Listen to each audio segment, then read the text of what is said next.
jangan berpikir ayah itu yang namanya benci atau ninggalin. Bagaimanapun ayahnya tuh sayang banget, berusaha untuk gimana caranya ketemu sama mereka, tapi banyak banget halangan. Saya menghargai mereka. Sekarang saya tanya sama yang punya anak, bagaimana perasaannya kalau udah ketemu dan benci sama anaknya, sama bapaknya gitu. Bismillahirrahmanirrahim.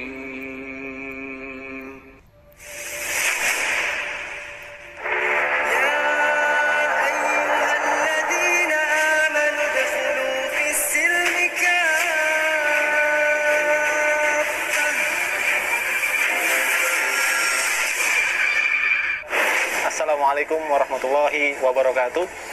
Alhamdulillah, kembali lagi bersama saya ada Fatih 1453 di channel kesayangan kita semua, di channel inspirasi kita semua, channel Ngaji Cerdas yang insya Allah akan mencerdaskan umat bagi mereka yang mau berpikir. Alhamdulillah. Pada kesempatan hari ini, sahabat Ngaji Cerdas, kita kembali bersama orang yang sangat menginspirasi kita bersama adalah Bang Andre. Masya Allah. Amin. Apa kabar Bang Andre? Baik. Sehat ya? Alhamdulillah. Lancar Bang semuanya. Lancar.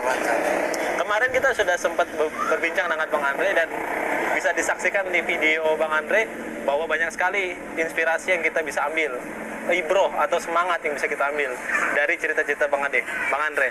Nah, pada kesempatan hari ini kita akan lebih dalam lagi membahas tentang Bang Andre karena ada sesuatu yang menarik di mana Bang Andre pernah kemudian ditawari uang ya Bang ya? Iya. Masya Allah. Dan kemudian juga reaksi keluarganya seperti apa. Nah, tapi sebelum ke videonya, sahabat Ngaji Cerdas, bagi sahabat yang belum subscribe channel ini, silakan untuk subscribe, like, komen, dan share ke teman-teman yang lainnya. Dan jangan lupa juga aktifkan tombol loncengnya supaya tidak terlewatkan update terbaru dari Ngaji Cerdas. Alhamdulillah. Baik, sahabat Ngaji Cerdas, kita langsung ke narasumber kita. Masya Allah, Bang Andre. Bang Andre, gimana Bang sekarang? Usaha lancar ya? Lancar ya? Alhamdulillah, walaupun ya masih sepi-sepi ya. Sepi ya? Beberapa minggu ini karena mungkin Covid kali ya? Covid, terus puasa. Oh ya, Ramadan ya? Ramadan, jadi nggak rame, walaupun 1-2 ya alhamdulillah lah. Masya Allah, iya. Kita syukuri aja ya? Syukuri aja. Alhamdulillah ya Allah. Tapi ini kafe Bang Andre kan ada di mana, saya lupa kemarin? Caman Raya nomor Caman Raya nomor 11. Oh, Caman Raya nomor 11 di Bekasi Bang Andre ya? Iya. Dan saya juga sudah minum kopinya nih, Masya Allah, enak banget. Masya Allah. Saya udah coba kopi dari Bang Andre, Masya Allah enak banget rasanya. Nah, bagi sahabat Ngaji Cerdas yang kemudian pengen mampir, silakan di Bekasi Jalan Caman nomor? Caman Raya nomor 11. 11 ya, Masya Allah. Semoga bisa memberikan kebaikan buat Bang Andre, Alhamdulillah. Bang Andre, kemarin kan kita sudah sempat diskusi nih terkait dengan kemualafan Bang Andre. Sekarang saya ingin tahu lagi, mungkin ada juga request dari sahabat Ngaji Cerdas yang pengen tahu bahwa sebenarnya gimana sih kronologi dengan keluarga ketika Bang Andre itu memeluk agama Islam. Kan saya dengar juga ada tuh beberapa yang sangat mungkin ya saya sedih sih dengar. Gimana tuh Bang Andre? Ya apa namanya, ya cukup sedih ya, terutama buat anak-anak ya. Saya gini loh, kalau saya disuruh memilih, lu mau pilih anak-anak atau agama lu dari sekarang? Ya kan, kemarin itu ada pilihan begitu, saya tetap pilih agama saya. Masya Allah. Jadi karena kan semua itu adalah titipan bro. Ya, jangan berpikir saya itu nggak sayang sama anak-anak. Iya. Sayang sekali, saya sangat sayang sekali. Bahkan gimana ya, setiap hari saya itu nangis gitu. Apalagi saya nggak mau ya puterin voice note-nya ya. Mungkin tadi udah denger ya voice note-nya ya. Iya, gimana tuh? Jadi kayak gimana ya? Jadi pokoknya mau nangis jadinya. Gak apa-apa. Jadi apa ya, kayak ya mereka tuh udah benci banget sama saya gitu. Udah benci banget. Bahkan jadi gimana sih perasaannya kalau nggak ketemu anak udah berapa lama? Gitu loh. Padahal kalau salahnya mau bilang salah siapa itu udah masa lalu, ya kan? Janganlah diungkit atau janganlah dipersulit lagi bahwa saya cuma hanya ingin sama anak-anak bagaimana caranya, tapi ya karena saya berpindah menjadi kayak apa namanya, jadi ya saya hilang segalanya gitu aja. Iya. Artinya anak sampai sebegitunya Bang ya? Ya. Apa yang Abang ingat dari kata-kata anak kepada Abang? Udah nggak mau ketemu saya lagi. Oh. Udah nggak menganggap saya lagi gitu. Ya gimana ya Bang ya, itu saya udah tiap kali mungkin kalau saya bilang, orang bilang si Andre bullshit apa segala macam, saksinya banyak kok, apa si Willy segala macam, orang lihat sampai Willy pun udah denger apa namanya voice note-nya, bahkan waktu ngirim pun ada Willy gitu loh, sampai saya tuh akhirnya nangis, saya dengerin saya nangis, segitunya anak gua yang dulunya tuh kalau tidurnya diketek sama gua gitu loh. Tapi kalau misalkan disuruh memilih, lu kalau misalnya mau balik ke anak lu tapi lu balik lagi ke Kristen, pasti balik nih Andre, gimana? Sebenci apapun anak gua, tetap mereka anak gua. Jadi gua tetap di Islam, bagaimanapun juga gua tetap di Islam. Masya Allah. Masya Allah. Jadi sahabatnya cerdas, jadi respon keluarganya terutama anaknya Bang Andre yang paling ini ya, Iya. yang paling masif untuk bilang ke Bang Andre itu. Iya, betul. Masya Allah, sedih lah Masya Allah. Ya. Nah tapi kalau misalnya Bang Andre pengen menyampaikan kepada anak nih, andai kan misalnya itu anak Bang Andre ya, taruhlah dia nonton video ini, apa yang pengen Bang Andre sampaikan? Iya, semoga dia nonton ya. Iya. Ya, ini Aldo, Rafa. Ayah tuh nggak akan pernah ninggalin.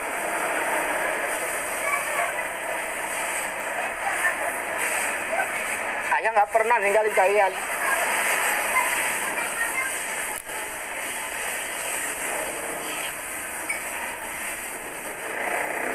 Jangan berpikir ayah itu yang namanya benci atau ninggalin. Jangan berpikir, wah si ayah ini orang yang nggak berguna segala macam, itu terserah. Tapi bagaimanapun ayahnya tuh sayang banget, berusaha untuk gimana caranya ketemu sama mereka, tapi banyak banget halangan. Saya menghargai mereka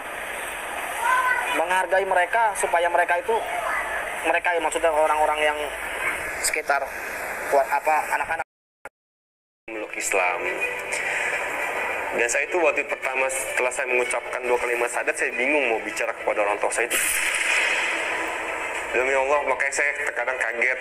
Saya juga sampai sekarang nggak menyangka kalau diri saya sekarang dulu yang namanya Andreho, sekarang bisa berubah menjadi Muhammad Fikri Mustanir. Dan dulu yang agama saya Kristen, sampai saya pernah menulis satu status di Facebook, 1000% tidak akan pindah agama. Masya Allah. Pede dulu ya. Itu dulu saya sangat pede gitu kan, karena saya lahir di keluarga Kristen, besar di keluarga Kristen, belajar Alkitab, lingkungan Kristen, nggak pernah berbaur dengan agama lain, apalagi agama yang saya benci, hanya mengenal saja, tapi saya nggak akrab, saya hanya tahu saja. Tapi malahan saya terkadang kaget, saya juga nggak menyangka ternyata yang mengajarkan saya Islam, yang mengislamkan saya itu dari organisasi yang dulu saya benci. Dulu sebelum masuk Islam, kepribadian atau karakternya termasuk eksklusif ya? Eksklusif, bisa dibilang Membawa ke masyarakat. sombong.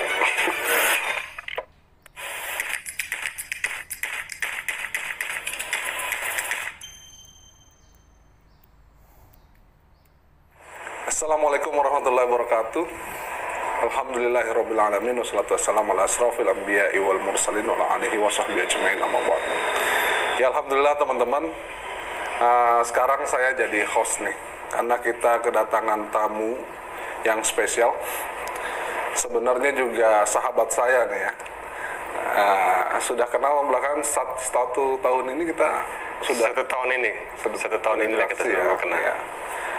Ya langsung aja kita perkenalkan, beliau adalah Andre Ho. Ya, gimana kabar Bang? Alhamdulillah baik. Masya Allah. Alhamdulillah.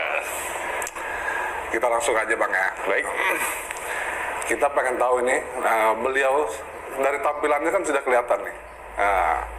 Kalau yang Muslim dari lahir kayaknya enggak deh. Nah, ini tentu ada perjalanan spiritualnya, itu yang kita mau telisik lebih jauh, kita pengen tahu nih lebih jauh. Jadi kalau sekarang itu nama tentu beda Bang ya. Iya. Kalau kemarin kan itu Andreo, sekarang nama siapa Bang? Nama saya sekarang Muhammad Fikrul Mustanir. Oh, berarti mu'alaf ya? Mu'alaf. Alhamdulillah tanggal 24 April 2019 saya mengucapkan 2 kalimat syahadat. 24 April 2019, berarti sekitar 1 tahun yang lalu. Alhamdulillah. Nah, dulu itu mohon izin ya, mohon izin pada Bang Andre, sebelum memeluk Islam termasuk yang aktif gak? Saya termasuk aktif di dalam agama di dalam agama Kristen, karena saya dari kecil saya sudah belajar Alkitab oleh 3 pendeta yang mengajarkan saya sampai saya SMA, yaitu pertama Saudari Om Bim, kedua Saudari Freddy, yang ketiga saya lupa namanya, karena yang pertama hanya mengajarkan saya Alkitab dari Perjanjian Lama sampai Perjanjian Baru, isi ayatnya. Yang kedua hanya mengulas saja. Untuk apa? Ibaratnya mempelancar isi Alkitab. Yang ketiga makin diperjelas lagi, akhirnya untuk pemahaman saya dalam Alkitab itu bagaimana, dan akhirnya saya lulus oleh 3 pendeta itu. Berapa tahun untuk perjalanan itu Bang? Kalau itu saya belajar dari SD, SMP sampai kelas 3. Kelas 3 SMA? Kelas 3 SMP. Oh, 3 SMP. Itu setiap minggu ada pendeta yang datang ke rumah saya mengajarkan saya Alkitab dari Perjanjian Lama sampai Perjanjian Baru. Jadi termasuk yang aktif ya? Aktif. Kalau taat nggak? Kalau taat saya termasuk yang tidak taat. Ke gereja itu saya hanya seminggu sekali, karena kan memang di Kristen itu hanya seminggu sekali. Terus itu saya cuma 3D. 3D apa tuh Bang? Datang, duduk, dengar. Oh, datang, duduk, dengar.